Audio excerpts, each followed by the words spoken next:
It's Colonel Cliff, Soreen. Um, there hasn't been any updates with my Sergeant Fogelis, and I sent him some peanuts because he doesn't want flowers from his commanding officer. But anyway, last we heard, there was never going to be any more word on draining the swamp in Washington because they basically dropped the whole idea.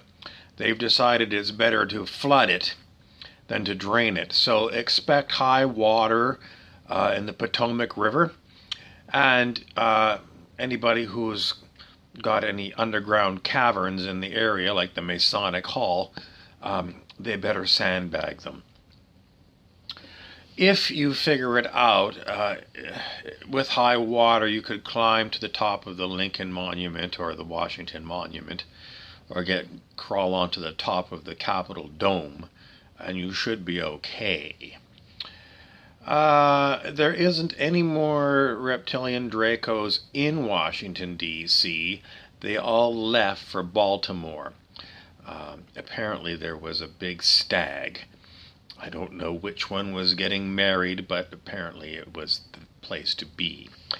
One more point. In ancient China, the dragon people, reptilian Draco, formed the secret society, and is it the White Dragon? It's some kind of a dragon society that is basically the Asian version of the Illuminati. And quite often they get consulted by the extraterrestrials about how much longer before they give up their gold. And the extraterrestrials have got it wrong, because the gold, well, the Americans stole it. So it's not even in the possession of the Asian Dragon Society. The Americans stole it and hauled it off to Fort Knox, and God knows where it's gone since then. It's very hard to figure out who owes what to whom, and, the average Joe doesn't care because, it's vast sums of money that they don't own, and, why did they get their knickers in a knot over that? Rocking the Casbah Department, in northern Africa, there's rumors that the Sahara Desert has begun to bloom again. No one knows if it's due to the Scirocco winds picking up more moisture off the Mediterranean, or it's because chemtrails are all over the place and are cooling down the Sahara and allowing moisture to stay in the ground rather than evaporate. I'm sorry I'm rubbing my nose. There seems to be a very strong mosquito infestation in the state of Mississippi, where I was last weekend. Some people say that there's far fewer bugs when they drive down the interstates than there were 25 years ago. I disagree. I have never seen mosquitoes as big as the ones that I saw in Mississippi last weekend. And, in the old days you were allowed to buy Repex, and because it was the Army grade of, what the hell's that stuff? It's a Repex. Well, Tuliamides. It works great on keeping mosquitoes away, and it was used in the jungles of Vietnam.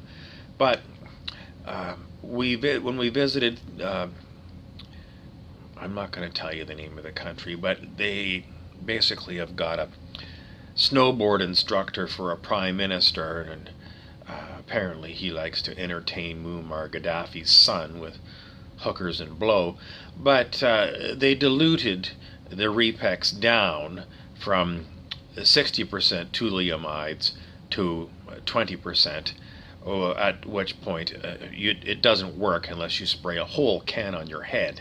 So, you can thank the Canadian government for ruining your insect repellent. Little by little, our former compatriot decided that he was going to go into acting. So he's headed off to Los Angeles, California. I say Los Angeles because the Australians say Los Angeles, and little by little is a little bit of a Well, he's a Bob Ross fan, and we haven't heard from Bob Ross for a long time, the Thunder Down Under. And little by little did pop in. Um, we gave him some cookies and cake and a cup of coffee, and we said, "There goes your train," and away he went.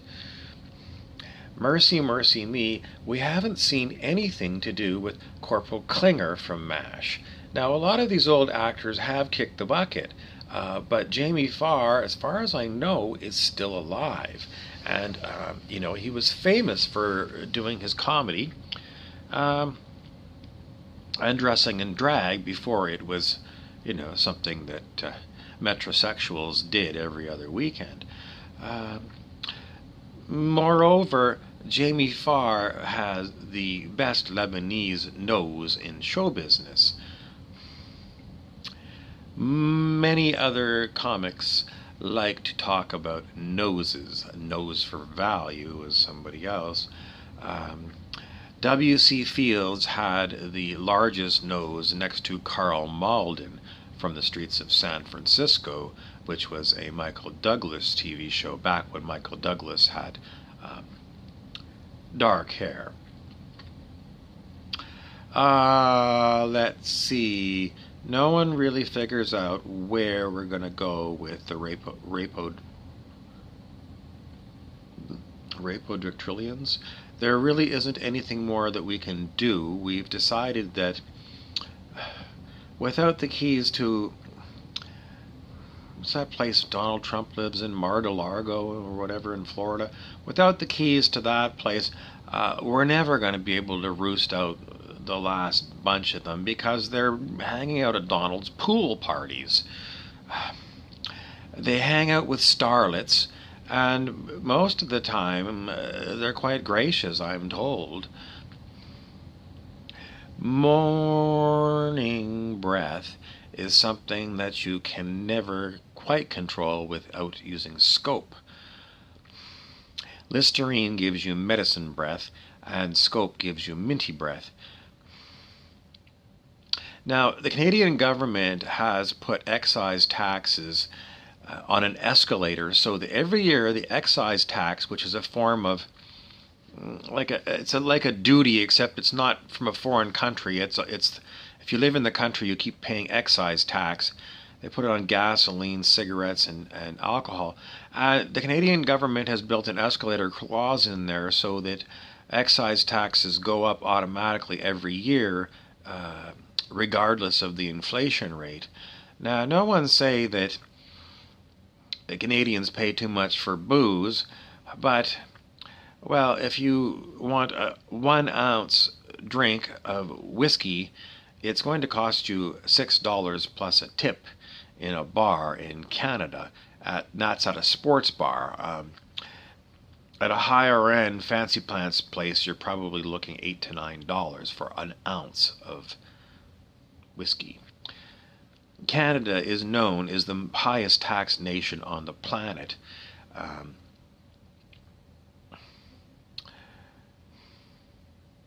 Period. There is nowhere on the planet that is higher taxed than Canadians. Their income taxes are sky high. Their payroll deductions that go to the government are sky high. Their sin taxes, tobacco and alcohol, and marijuana are incredibly high.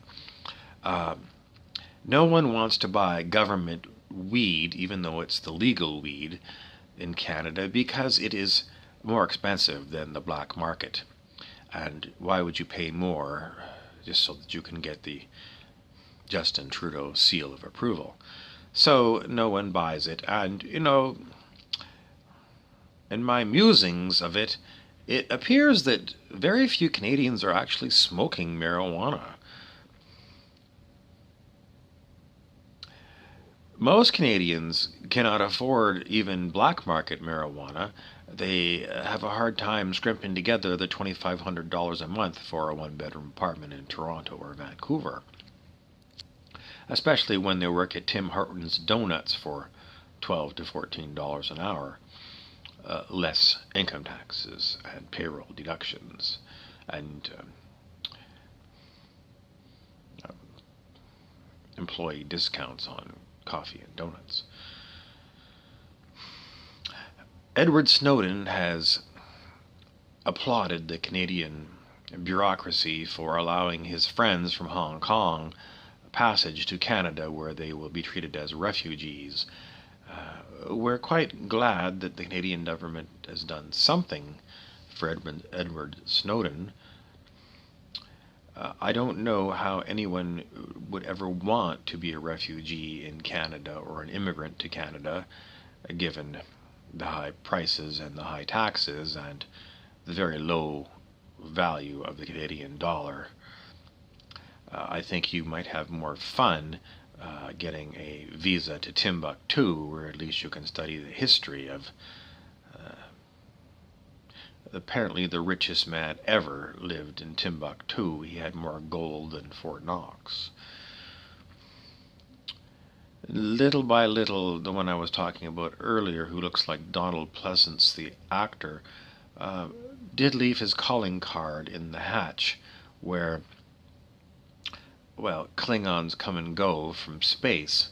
Now, no one understands that you're not supposed to fart in airlocks.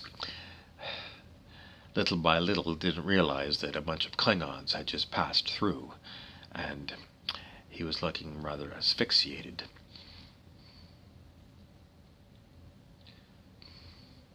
That's all from the front. I'm Colonel Cliff Soreen.